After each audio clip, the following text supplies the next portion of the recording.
Good morning. I'm going to show you guys how to make puff pastries, pinwheels. It's a filled cream cheese puff pastry. You can do some dulce leche, some jam, some fresh strawberries, or even just flavor your cream cheese with some orange extract. So let's go ahead and get this started. First thing you're going to want to do is take some cream cheese, 1 tablespoon of sugar, and a 1/2 tablespoon of vanilla extract. If you want to use an orange flavoring, you're going to use about 1 tablespoon to 2 tablespoons worth of that. Then you're just going to use your fork and just kind of mix it up together. So this is what you want it to look like once you get it nice and whipped up. It'll be a little bit more fluffy. If you choose to use a dulce leche filling, a topping, you're going to want to use a 1/2 tablespoon of sugar. And you're going to want to mix that up too with the fork. You're going to need 2 egg yolks and 1 tablespoon of water. You're going to go ahead and put that together, and you're going to go ahead and whisk that or beat it together, whichever one you choose. And you're going to set that aside. You can use a nice thick jam. You don't want to use a jelly. You can also use some fresh, a cup's worth of fresh fruit like strawberries, raspberries, blueberries, but you want to dice them up a cup's worth. So let's go ahead and get this started. So this is the brand that we're going to use. They come with 2 sheets. This one is 400 degrees, preheat oven to 400 degrees. This takes 40 minutes to thaw, and it's about 15 minutes of baking time. They're going to come out of the box looking like this. You're going to go ahead and unfold it and take out these papers like this. And you're going to have these little crease lines right here. You're going to take a nice sharp knife and just go ahead and cut down on those crease lines. And you're going to get 3 little sheets. Then what you do is just top them real gently and then just cut them into equal little squares.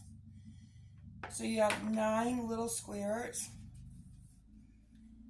like this, and then repeat for your next sheet. So once you have these done, you're going to have a total of 18 of these squares. Go ahead and set them aside. You're going to take one square, and you're going to gently just roll it up. If you need to put some flour on your cutting or on your counter, cutting board, whatever you want to use to roll it out, you can. And you're just going to gently just roll these out a little bit, just to make them a little bit more wider. We're just very gently making them a little bit more wider than what they were. A little bit more thinner. Now, my biggest tip for people is you want to keep a center spot where your knife is. So I use a 1 tablespoon circle one, and I will place that right here in the center, an easy marker. Take a nice tip of a nice knife, and you're going to go from the edge here to each corner and make a cut. Just like this. And cut it. And lift it up and rotate it so that way you can get to this side. And just make a nice little cut.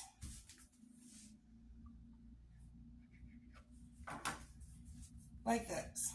And then just lift that up. So it should look like this after you get done cutting it. So you want to go ahead and take 2 teaspoons of your cream cheese filling right here in the center. Try not to do like I just did and get it all over the place. And just put that right here in the center of it. So it should look like this, right here in the center. Now what you're going to do is right here at the edges, you're going to take this edge and you're going to fold it in. There are 2 points on each square, each little triangle square up here.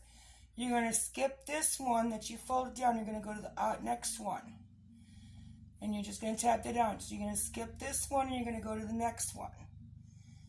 And then you're just going to fold this in to the edge like this. Again, you're going to skip this one and you're going to fold in like this so you have a pinwheel shape. And then you can just take this. I usually use the back of it and just kind of flatten it down a little bit. Then you're going to want to take your egg wash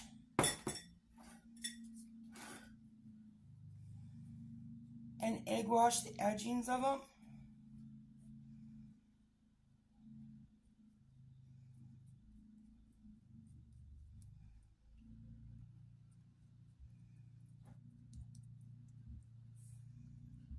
Now, if you are using cinnamon and sugar, you're going to go ahead and take your cinnamon and sugar and put your cinnamon and sugar right on there like this. So you're going to want to go ahead and gently move it on over to your cookie sheet and just leave enough room for another one. And let's go ahead and make another style.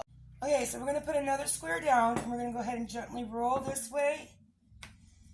Give a little roll this way just to make it a little bit more wider. And then again, we're just going to put our 1 tablespoon circle one here in the center and make it little lines going from one corner to the other corner.